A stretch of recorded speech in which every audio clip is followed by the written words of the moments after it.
Hello, I'm Hoyt Hillsman, and welcome to our special Election 2020 program here at Pasadena Media. I'm delighted to have two distinguished guests with me tonight to talk about the election that everyone else is talking about, and hopefully we can shed a little light on it. I'm really pleased to have Professor Lori Cox Hahn here. She is a professor at Chapman University on the political science department. Her major area of expertise is American government, and her research and teaching interests are on the presidency, women in politics, media politics, and political leadership. So that really, Lori, covers the map of expertise, and we're so delighted to have you here. Thanks, Hoyt. Also, I want to welcome Fred Register, who's a veteran local political consultant for Democratic and nonpartisan candidates and causes. He's run more than 100 political campaigns over the years for local, legislative, and statewide offices, as well as ballot initiative campaigns at the local, county, and statewide level. So Fred, thank you so much for joining us as well. Delighted to do it. It'll be fun. Yeah, I'm looking forward to it. So I just took a quick look at the polls today, the latest ones that have come out. And I would say that it's fair to guess that if the election were held today, that Joe Biden would likely win. I think the 538 polls are saying it's about at least an 80-20 or 75-25% chance. So we're not really in the prediction business, and I don't want to try to do that because we still have more than 3 weeks away from the election. As we all know, the battleground states are where these elections are decided, and I would say that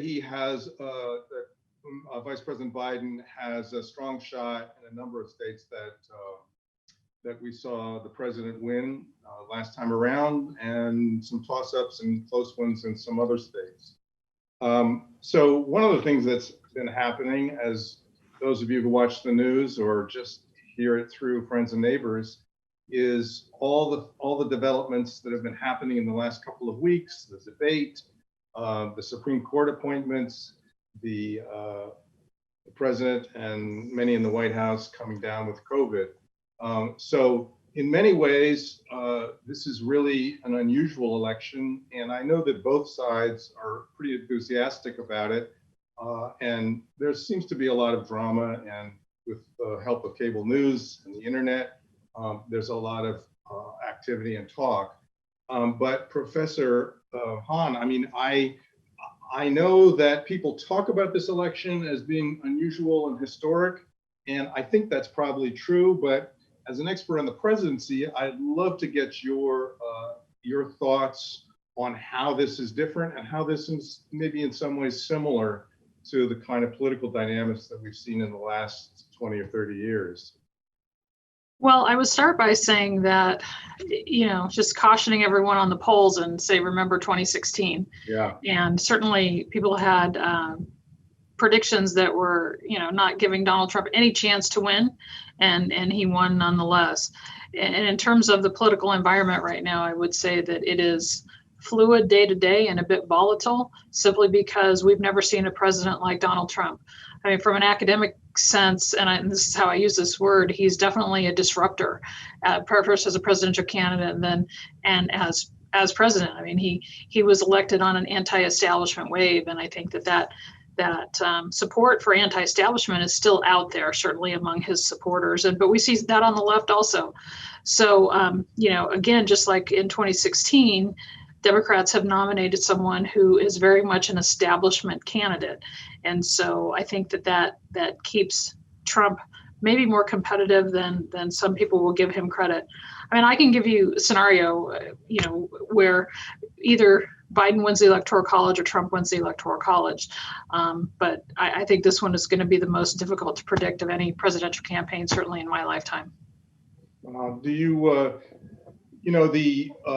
the folks who voted for Trump, as you correctly stated, were looking for a disruption, and they seem to be continually sort of committed to that as a political goal, I suppose you'd say.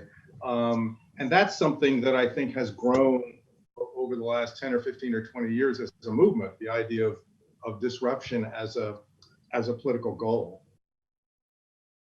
Yeah, and it'll be interesting to see, after this election, depending on the outcome, what happens with this Trump movement. Is it just a blip on the historical radar screen, or is this really the future direction of the Republican Party? Because it's hard to imagine how the Republican Party moves forward once the Trump era is over, whether it's a few months from now or, up to 4 years from now. Because there's really no one else like Trump. It's such a cult of personality for him, the way he ran his campaign, really the way he's running his White House. So I'm not sure how anyone else in the Republican Party steps up from that. But we'll just have to see. I mean, back in 2016, I actually predicted about this time to a small talk I gave here on campus that Trump could win, and much to the dismay of many of my colleagues who were in attendance. But I said no. I mean, if you look at the Electoral College map and you look at some of the swing states, there's a chance here. I'm not as comfortable making that prediction this time around. Right. And like I said, I think we did learn some lessons from paying too much attention to the polls from 2016. Well, there was, in addition to the excitement that I referred to, there's also a lot of nervousness, I think. Yes. So Fred, in terms of the dynamics here on a kind of a local and statewide level, are you seeing some of the same trends? Now, I know this is California, which is a blue state, but there is certainly an element of the Republican Party that, as Lori was saying, is dedicated to disruption. And then also there is, I think, a schism to some degree growing in the Democratic Party. So no matter who wins the election, that's not going to go away either, just like Trumpism. But what are you seeing on the sort of the grassroots level in terms of those dynamics? Well, as you know, California is not the place from which to describe the country, but I do think it's an unusual election in that our system, much more than other kinds of systems, really defines the party at any given moment in terms of the leader that's chosen, rather than a platform or anything else that would be apart from the candidate. And as a result, the losing party almost always goes through a post-election battle over who are we? Why did we lose? And that's when parties tend to clash. I think that will happen in the Republican Party. I think Lori's right. It'll be fascinating to see. Personally, I don't think there's any going back. I think the base of the party has been transformed so much that I think they will dominate primary elections and therefore ultimately the party for many, many years to come. But I do think that an equal, I don't know equal, but certainly a very serious confrontation is coming for the Democrats as well. Yeah, I was going to say, even if Biden is elected, or especially if Biden is elected, Exactly. It's going to be a battle royal. Because Biden represents kind of a, I don't want to say lowest common denominator because that's unfair, but he certainly represents a more moderate, more establishment, don't offend anybody part of the party. And that's the majority of the party, but it's very far from the majority of party activists. And I think that if there is a Biden presidency, there will be a huge demand from various parts of the party coalition to get their stuff. And there are lots of things that unify Democrats, and they're big things. But the things that are of great importance to the wings of the party who may not have been Joe Biden's supporters are by and large things that divide the party and divide the country. And it'll be especially true if the Senate has a very narrow majority, Right. and if the House should have a narrow majority. To the degree that either or both bodies are dominated by Democrats, then there's more room for kind of log rolling and compromise and sort of working out these things. But if every vote in the Senate depends on one or two Democrats, then the issues that drive one or two Democrats at any given moment are going to be very tough to negotiate. So, Lori, as a scholar of the presidency, I wanted to ask you whether you think that the emphasis on the presidential elections is maybe there's an overemphasis on this in terms of what the president can actually accomplish. And I put that particularly in the context of the cultural changes and cultural clashes that we're seeing. I mean, I like the maxim that politics follows culture, and to a certain extent, people look to the president to do things that may not be necessarily within the power of the presidency. And I see this in the Democrat and Republican all through the electorate. So what are your thoughts about that? Well, yeah, I agree with that. I talk to my students all the time. I was doing that this afternoon, as a matter of fact, about how, people always lose sight of the fact that we have three co-equal branches, or at the very least, we have a Congress that is the lead body in terms of the, legislation and making the laws, and that the president really has very few powers. If you look at how the president is covered in the news media, sometimes you would think he's the only game in town, where there are very few things that the president can do unilaterally, and even those he can do unilaterally can certainly be checked by the other two branches. So we often lose sight of how important Congress is, how important the party structure is within Congress. I mean, if we think that parties are weak across the board, Congress is the one place within the system where parties really still matter, because that's how the place is divided. That's how we decide who chairs all of the important committees. That's how things get done. So, yeah, I think that there is an overemphasis on presidential campaigns simply because we elect people based on a skill set that is not necessarily the skill set that is necessary for governing. And I can make a case for that going back for many administrations, not just the current one. I mean, Barack Obama, for example, was a phenomenal candidate in 2008 and again in 2012, but that skill set does not automatically transfer over into the job of governing as president. And I think that that's where, Congress stepping up to be that co-equal branch is really important. Sometimes they do that well, sometimes they don't. But we do lose sight of the importance of congressional elections every 2 years. So, the turnout for 2018 was phenomenal compared to recent midterm elections, and we'll see if that continues to hold this time as well.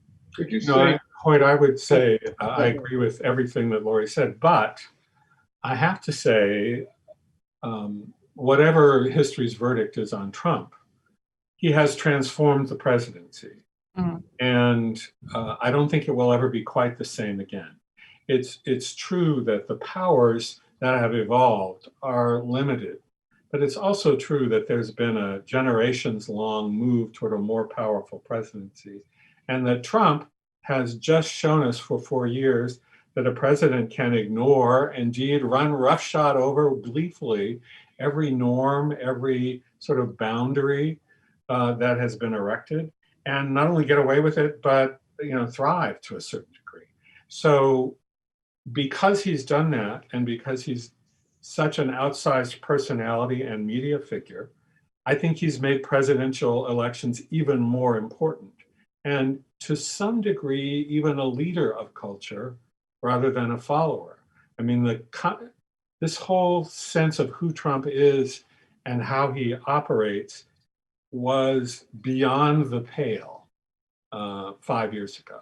I mean, you really could not have gotten a group like this together and found anybody who would suggest that a person could govern the way Donald Trump has. Some people would say he hasn't governed. But, What are your thoughts about that? I think just my view on that is that he's been a successful disruptor. Whether or not he's kind of the norms, whether or not that's permanent, I don't know. I'm reminded of Andrew Johnson, actually, who was impeached, and there was such an uproar about that because he was really disemboweling the Reconstruction. I mean, he was just really ruining the whole the effort that had been put into the Civil War. And at one point, there was a uh, proposal in Congress, or at least in the public, to actually abolish the presidency, if I remember. So I don't know. I mean, we've been through some of this before, but what is your thought about the cultural disruption versus the systemic disruption? Yeah. Well, there are presidential powers and there are presidential norms, and they're two different things. So, in terms of presidential powers, we've seen an expansion of the power of the presidency in any number of points in history over the last century plus. I mean, certainly FDR expanded the powers of the presidency exponentially because of the New Deal and just the dramatic growth of the federal government and all the agencies and all the power that shifted from the state and local level up to the national level.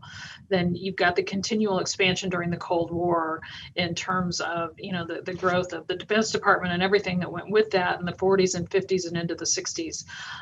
You have, I mean, I'll just kind of skip over a couple of periods, but then you get to George W. Bush and another expansion of the presidential powers where we're talking about the imperial presidency again, which had initially been associated with LBJ and Nixon.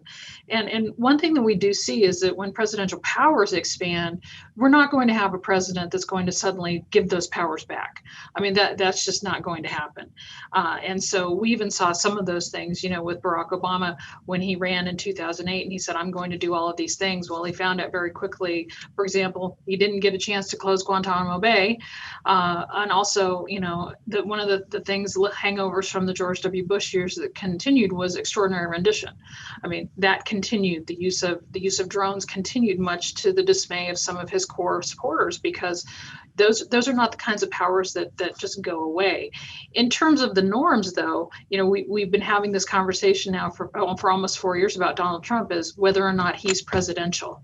I remember one of the key moments in Barack Obama's presidency in terms of the public aspects was the very first time he did a daytime talk show. He went on The View, and everybody was talking for days about whether or not it was presidential for him to go on a daytime talk show.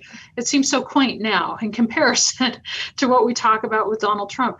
I like to think that the presidential norm and what it means to be presidential will shift back a little bit when the Trump presidency is over, whenever that may be, simply because I don't know that there's another figure out there like Donald Trump that's ready to step in for either party. But I think that presidential powers, definitely, I mean, these things just kind of continue to evolve and expand, and I don't see that, subsiding anytime soon. Yeah, so Fred, let me ask you, because one of the things that I think about a lot is the role, the future of cities and states and how they can be impacted by this election, no matter which way it goes. I think there's a school of thought that they're in a load of trouble no matter what, and that the federal government or the presidency or even Congress stepping in is not going to be able to help a lot. I know that's not a big issue currently in the election, but I see it as a looming problem. Do you see that reflected at all locally? Well, I certainly see a weakening of local government from the pandemic, and the constraints that are on both state and local government that prevent deficit spending in the way that the federal government can do and does do. That's going to naturally shift the balance further and further in favor of the federal government. Connecting that a little bit to what Lori was saying, I think a couple of things can happen to permanently change the presidency. One is, she's exactly right. Once one president establishes that something can be done, DACA is a good example. Whether you like DACA, don't like it, don't care, it was a substantial change of national policy by presidential executive order, essentially. I mean, it was more than that. And Trump took that and ran with it and attempted to do similar things throughout his presidency. And the other way in which it can permanently change the presidency and the relationships to state and local government is, I think, the reaction to Trump. If he loses, there will be within Congress and other branches of the government an attempt to hedge in the presidency a little bit, to make it impossible for this to happen again. Things like not nominating even the heads of departments, and having them serve on a temporary basis for years, even though they've never been approved, or the Hatch Act, or other kinds of things that have worked as constraints because of norms. But now that it's been shown that a president who doesn't care about norms can just ignore them, then I think there'll be an attempt to codify those things into law. And the states, I think, also will be looking for ways, to the degree that they can, to reclaim some independence from the federal government. And of course, I think there's been some of that already, certainly California and New York, right. as an example. And, But the states that do this most vociferously tend to be the ones whose candidate lost. So California has been a leader in that in the last 4 years. Places like Texas and Oklahoma, I mean, depending on what happens in Texas, it'll probably be different states chafing at the federal rule in the next 4 years, assuming Trump loses. But I think that because the presidency has become, and the federal government have become sort of creeping forward in their power and percentage of the control of life, I think there will be a natural attempt to pull that back a bit. well, the counter argument to that would be, if the Democrats win, they may decide they're just going to run with it, pack the Supreme Court, proposals about the Electoral College, things that would actually expand. Once once the Democrats are in power, they say, okay, we're gonna take this and run with it. Lori, what are your thoughts about that? Well, certainly if we end up with unified government on, come January 20th, with President Biden and Democrats in control of the House and Senate, they will have an opportunity to get some things done. Though it's not as easy as it always sounds. Remember, Barack Obama had a nice majority in 2009, 2010, filibuster-proof majority in the Senate, and a decent, at least for these days, a decent majority in the House. And still, look at what it took to get, the Affordable Care Act passed. And I think it's important to remember that unified government doesn't last very long anymore at all. And I think that if you had Democrats in charge of the White House and both houses of Congress, 2022 shapes up to be a potentially big year for Republicans, simply because, one, Trump will be gone. New leadership will be able to step up and kind of fight for that for the direction of the Republican Party. And the divisiveness doesn't go away in the political environment right now, even if Democrats have this win across the board, because the country is still so divided, and there's going to be enough momentum on the Republican side to be anti-Biden, whoever is in those leadership positions for Democrats. So, I don't see a candidate or either party in the near future, at least in the next few years, being able to bring us past that point. So we might just be in this back and forth for a while in terms of, okay, this party wins for 2 years, 4 years, and then that provides enough momentum to the other side to come back and then beat them again. I wonder though, whether if we're in the era of cultural politics, excuse me, I wonder if there's a point with COVID and the economy where it stops being so much about culture and starts being more about kitchen table, especially if we really have a serious recession. I'd love to get both of your thoughts about that one. Well, yeah, I think that whichever party can step up and provide the best plan, if that is what happens, if that's the position we find ourselves in, will benefit, at least in the short term. And I do think that it will take a very serious, situation, a deep recession that will affect pretty much everyone across the board, that will force some of these issues and maybe push some of those cultural issues, more divisive political issues aside. Right. There's a tendency by every political party, when they have unified government, the longer it goes, the further out they push on their agenda. And the first half or so of the out party's agenda is usually pretty popular. And the last half is usually very unpopular. Mm-hmm.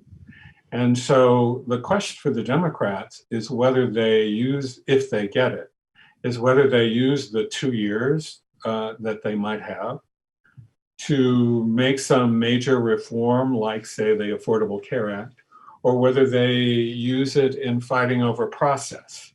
Because the fights over process will be very difficult. Like, and by process, I mean things like changing the Supreme Court, that kind of thing. They sound easy on paper, but they will be very difficult. Very, and the prerequisite for all of them in the Senate is that the filibuster will have to be ended, and that is far from automatic in the Senate.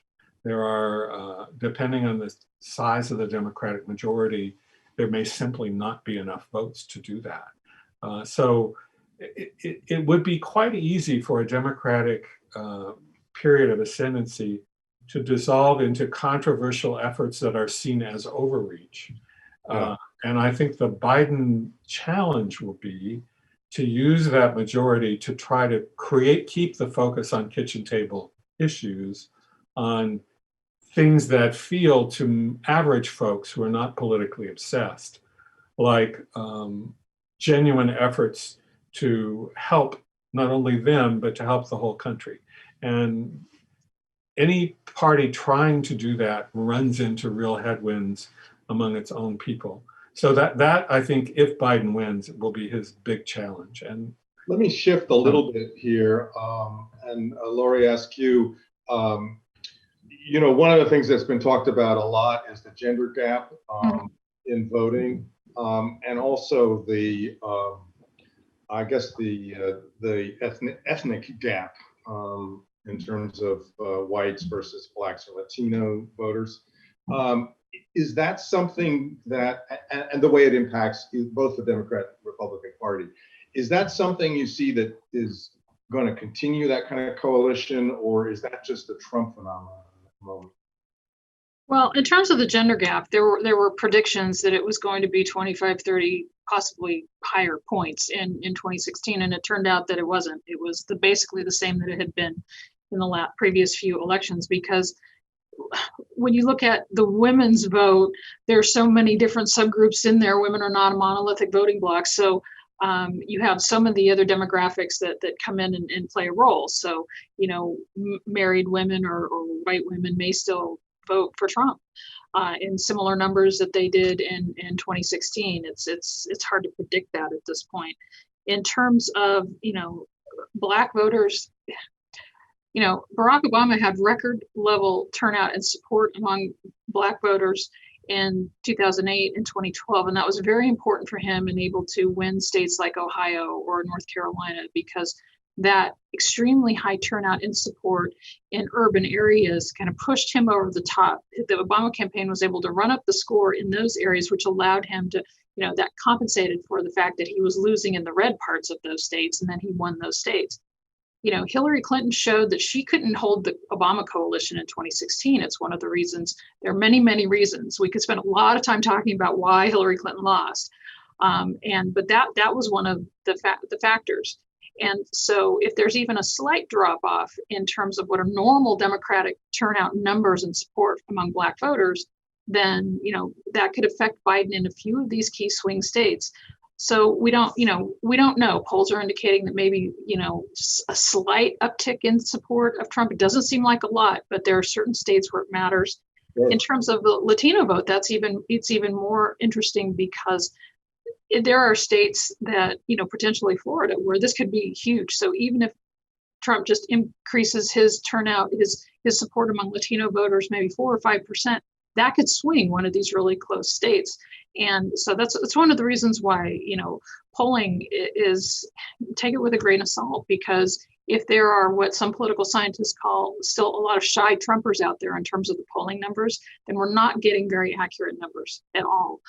And so there are just some states that I think that are possibly even more volatile in terms of trying to predict it than we even know at this point. Absolutely.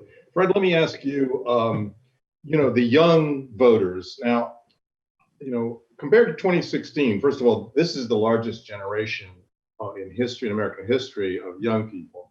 And there are more of them now who are voting age. But it's, from the Democrats' point of view, it's always been a disappointment in terms of turnout, because they tend to be more progressive, but they're not necessarily voting. I just anecdotally, I notice a kind of a apathy or lethargy about the Democratic nominee now among younger people that I would expect may affect turnout. What's your experience or your observation? Well, first of all, I don't know. It's true that there's been a round of hand-wringing and disappointment about young voters in the Democratic Party after most presidential elections. But I think part of that's because of unrealistic expectations, frankly. Young people are always going to be somewhat less pulled in to the political maelstrom than older people are under any circumstance. We might imagine a circumstance that would change that, say the draft, for instance, something like that. But in truth, the participation by young people rose in 2016. It rose again in 2018. I think it will rise again in 2020. And I do agree that Biden, by his nature, is not the candidate to excite young voters, but Donald Trump is. And the antipathy toward him, I think, will drive youth turnout. And in general, before the pandemic, I think it was very clear that we were heading for an all-time record turnout by a very substantial margin. And I still think that's true. It may be modified a bit by that thing. And I would just say another thing about women. Lori's absolutely right about Trump last time. But if we believe, it's not just polls coming up to election. Over the course of this 4 years, the president has done a remarkable job of turning off suburban women. So I think it's very likely that the gender gap will be exceedingly strong this year. And the corollary of that is that although it's certainly true that Hillary Clinton couldn't hold the African-American peaks that Barack Obama did, I think, frankly, if the Democratic Party depends on a level of turnout and support from African-American voters that occurs the first time in history that there's an African-American nominee and a moment of just truly exceptional mobilization, then they're in real trouble. You're going to have to, Democrats are going to have to find a way to win at a level of support in the African-American community that is strong, very strong, but you just can't count on Barack Obama levels in every election. That would, that just simply wouldn't happen. Lori, do you buy into the suburban woman theory, the gap there that we see in the polls, or do you think that's a little bit elusive? I do, with some qualifications. I mean, okay. I think that, that in terms of a demographic group, yes, suburban women are very important. I think that there are some other factors that play into those, even more so.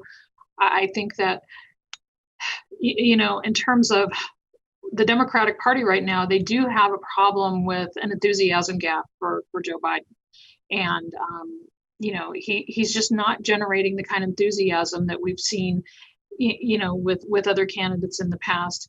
And it's not that, obviously we're never going to have a Barack Obama again. That was a once in a lifetime kind of campaign. But I think that, whether it's younger voters or, some of these other key demographics, there's more emphasis on, anti-Trump than there is what Biden is about and what the Democratic Party is about. So even if Biden wins this campaign, there are going to be some very specific challenges for him in terms of governing. There will be some very specific challenges for the Democratic Party in terms of how do they define themselves going forward. I mean, they had a really impressive, if not too large, field at the start of the primary season back in January 2019, which now seems like a lifetime ago. But it was phenomenal that there were 6 women running for the presidency. I've been studying the idea of electing a woman president for 20 plus years now. Just to be able to say there are 6 women running for president was something I never thought I'd be able to say. And while Biden did a very good thing by making sure he put a woman on the ticket, I think that there's still a sense among some Democrats that, well, okay, we might, we can take Biden, but it's because we don't want Trump. And that's really not a strong base for a Biden presidency or really the Democratic Party in terms of leadership to move forward. So again, I think there's a big challenge there. Yeah, I wanted to raise the issue of a two-party system because I think actually people are talking about that more. that comes and goes. You know, we need a third party, or a two-party system's not working. But I think there's some real challenges to the two-party system. There's a terrific book by Tim Alberta called The Carnage. It's about what happened to the Republican Party, and that led to Trump, and also there was a big schism, no more moderate Republicans, etc. Fred, what's your thoughts on that? I could see there's certainly a sort of a bombastic or a overheated theory about how the Republican Party might just go away, dissolve like the Whigs, and the Democratic Party could split into two factions. There are all kinds of theories here. I don't see it, but certainly there's going to be some tensions going forward, no matter who wins.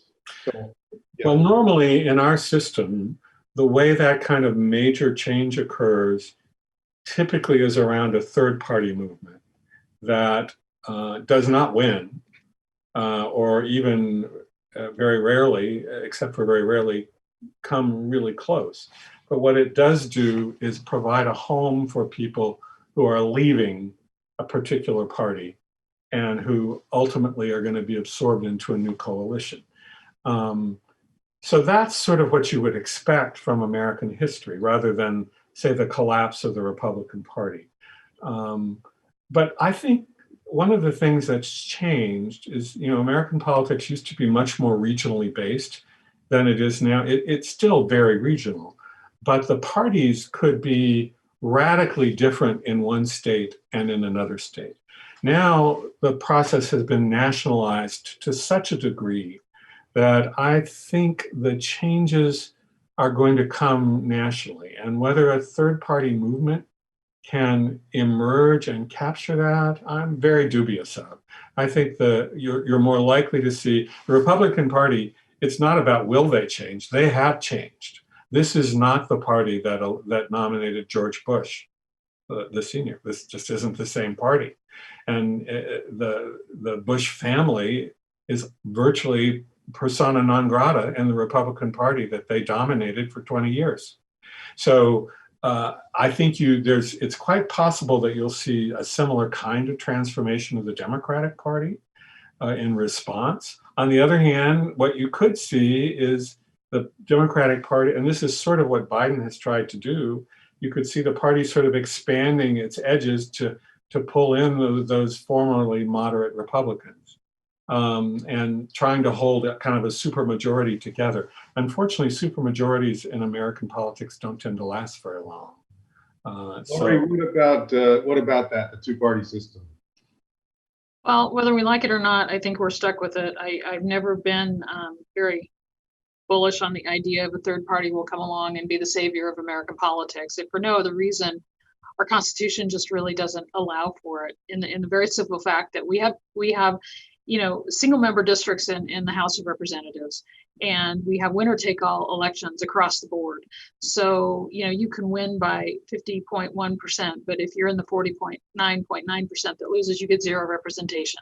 Right. We don't have a proportional system. So there's really no way for a third party to gain any traction beyond, you can have a presidential candidate like Ross Perot in 1992 and win 19% of the popular vote, but he wins zero in terms of the Electoral College vote. And so the only public official that was ever elected under the Reform Party banner was Jesse Ventura as governor of Minnesota. And then halfway through his term, he renounced the Reform Party, and that was pretty much it. So yeah. if that's the only thing that you can get from it, it doesn't show a real clear path forward to have a third party. And so what we have instead is we have a two-party system since the Civil War that, the Republicans, Democrats, they both adapt and they both survive. And maybe we're headed to a period where each party, and I think each should really look inward and think about what they want to be moving forward for the next 10, 20, 30 years, because I don't see on the horizon really us having the kind of realigning election has political scientists define it, it's apart from how people in the newsfeed define it. We haven't had one of those since 1932. I mean, to really check all of the boxes for what it means to be a realigning election. And I think you could make an argument for the 1968-72 period. And an example of what I was talking about earlier there was George Wallace. his third party run was clearly a way station for white Southerners to leave the Democratic Party without making immediately the transition to the Republican Party. But once Wallace was gone, those voters had left the Democratic Party basically, and they changed the coalition going forward. Something like that could easily happen. But don't you think, folks, that that this is going to be a battle royal? I mean, it's going to be divisive as all get out. It certainly was in the Republican Party. I mean, you had primaries going on in the Republican Party where you were knocking off, formerly conservative icons. And I can see the same thing happening in the Democratic Party. I mean, to Lori's point about coming up with a new consensus or a new direction for the next 20 or 30 years, I don't think you do that without some bloodletting, honestly. That's the way our system works. If we were a contemplative party system, where we had party conventions that defined a platform or a program, sort of in a parliamentary system, there might be some room for that. But the truth is, we fight out the future of the parties in the presidential primaries, and to a lesser degree in other elections. And it doesn't really matter. For instance, after the defeat of the Republicans by Obama, remember the discussion about how the party needed to move to a more inclusive direction. It was going to be a bigger tent. It was going to bring in minorities. Well, in fact, the primary electorate dictated that it move in exactly the opposite direction. It moved in a much more populist, not racialist, not purely racist, but certainly not one driven by a desire to have a larger minority participation. So the idea that we'll fix it through a collaborative thought process about where we're going to go for the next 30 years, I wish we worked that way, but I don't think we do. Is that your sense, Lori? Well, I was going to say that in terms of certainly the Democratic Party, one of the best things they could do for themselves, not that they're asking me for advice, but if they did, I would tell them, you need some fresh leadership.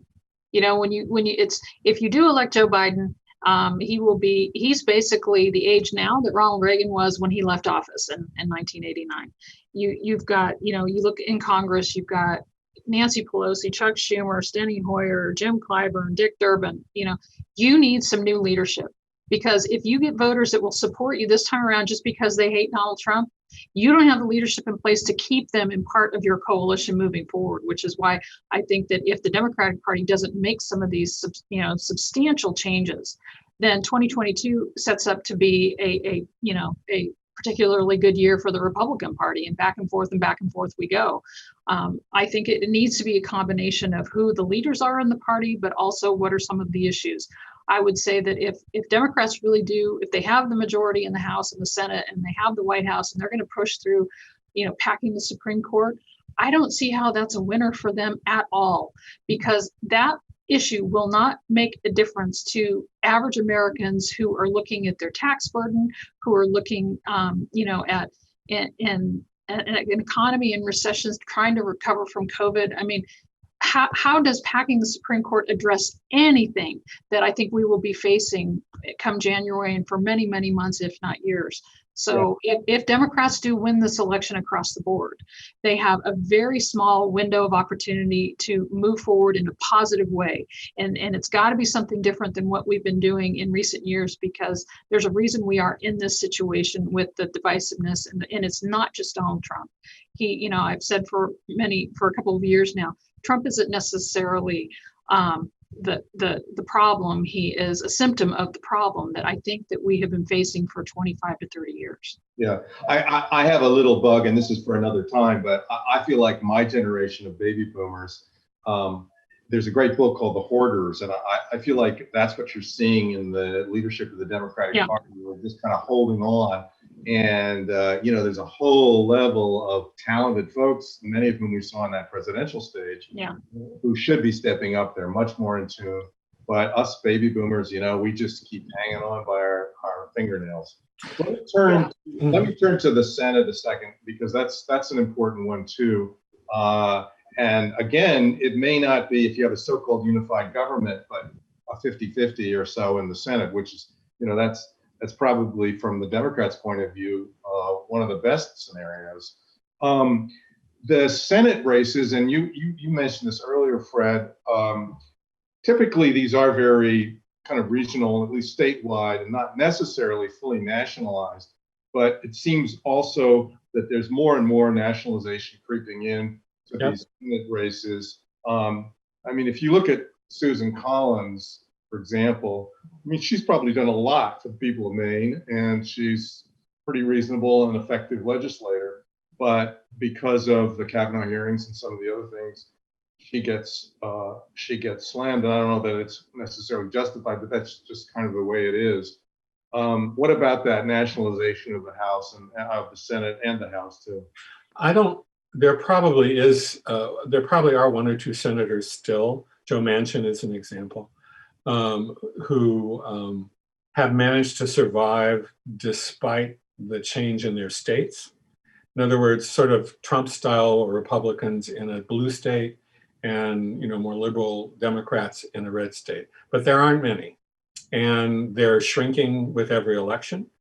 And increasingly the presidential result is not absolutely determinative, but is almost determinative of how each Senate election will go. And that's why the Senate is hanging in balance right now, because we have, you know, 7 or 8 states that are themselves very closely in balance in the presidential race. And they have Senate races that are equally in flux. And so much so that one development like this sort of tawdry sex scandal in North Carolina could end up changing the balance of the entire Senate because it's on such a knife's edge. But it's an example of what I was talking about earlier. There was a time when it was fairly easy for Northeastern Republicans or Southern Democrats to hang on in states that were not fundamentally friendly to their parties. That day is gone. It is a real mountain to climb for anybody, especially anybody who hasn't been around for a long, long time and built relationships from another era, to overcome the partisan movement in their own state.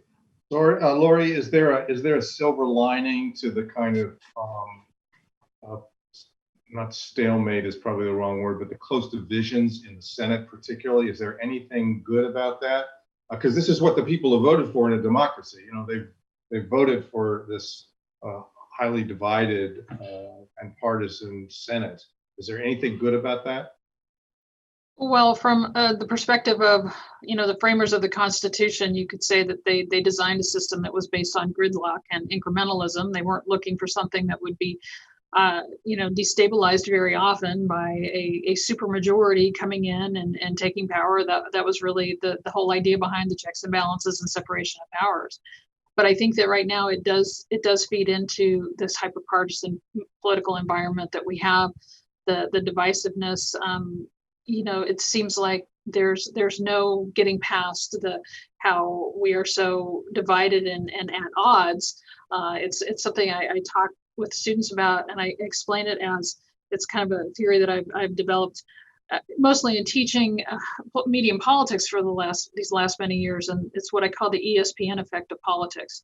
That basically we view everything as a sporting match, as a game, that we're divided into teams and they're winners and losers, and it's red versus blue, us versus them, you know, Democrat versus Republican. And you know, in our media environment certainly supports that too, with all of the sports terminologies that are used to describe everything in politics. And you know, you look at some political coverage on cable news and it looks a lot like Sports Center on ESPN, just the way it's framed and talked about.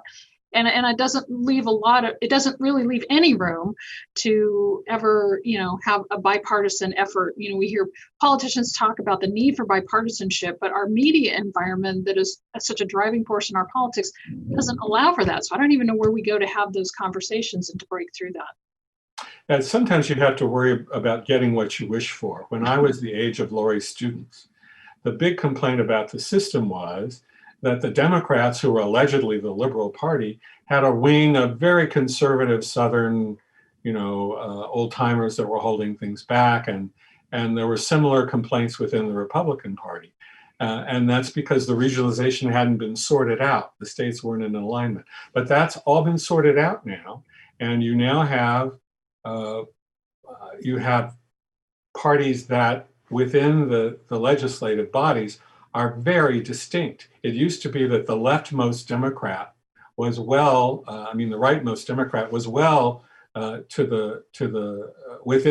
would fit comfortably within a part of the Republican Party, and the leftmost Republican would fit comfortably in the other. Now there's a big gap if you look at the voting between the extremes, the most moderate of each party. It's just an open gap that wasn't there before. So there's a coalescing that when I was a student, people said our parties and our government would be much more effective if the votes were in true alignment with the parties. It'd be more like a parliamentary system. Well, here we are, and we don't like it very much because we're in a gridlocked system. It's not parliamentary at all. And having that kind of division in a non-parliamentary system that has all these checks and balances built in is a total recipe for gridlock.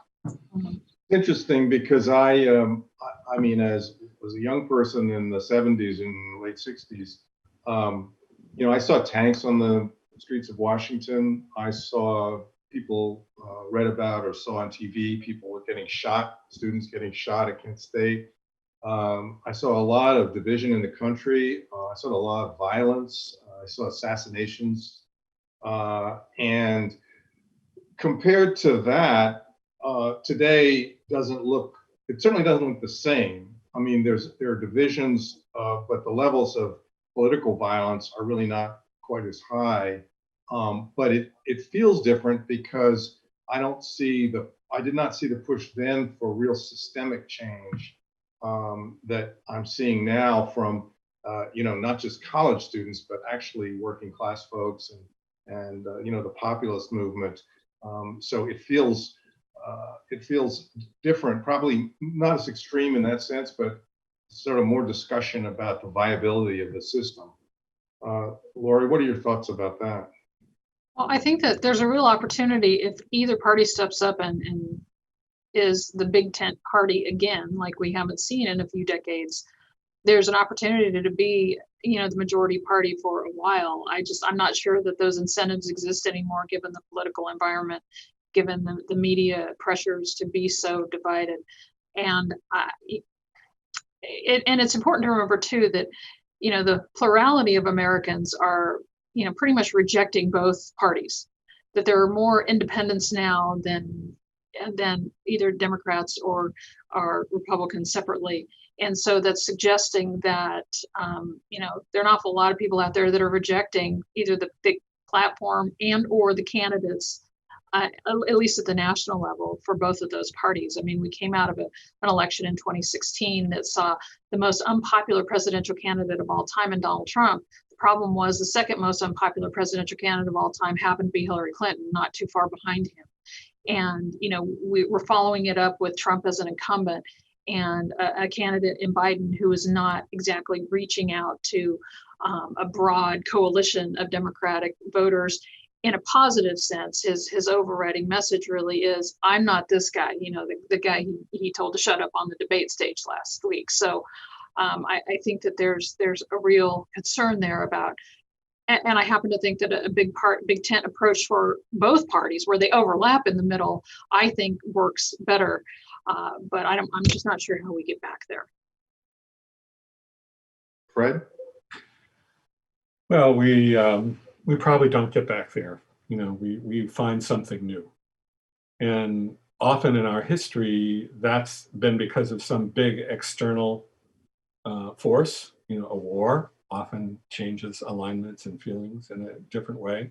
And this pandemic, or God help us, one that was even just, it would not take much for a pandemic to arise that was just a little bit worse than this one. And the result of that would not be just a little bit worse in terms of deaths. It would probably be exponentially worse. So there are things that could shake the country so much that the old political alignments fall away. But normally it's more of a generational thing. And I think Lori's right. Both parties are going to have succession issues.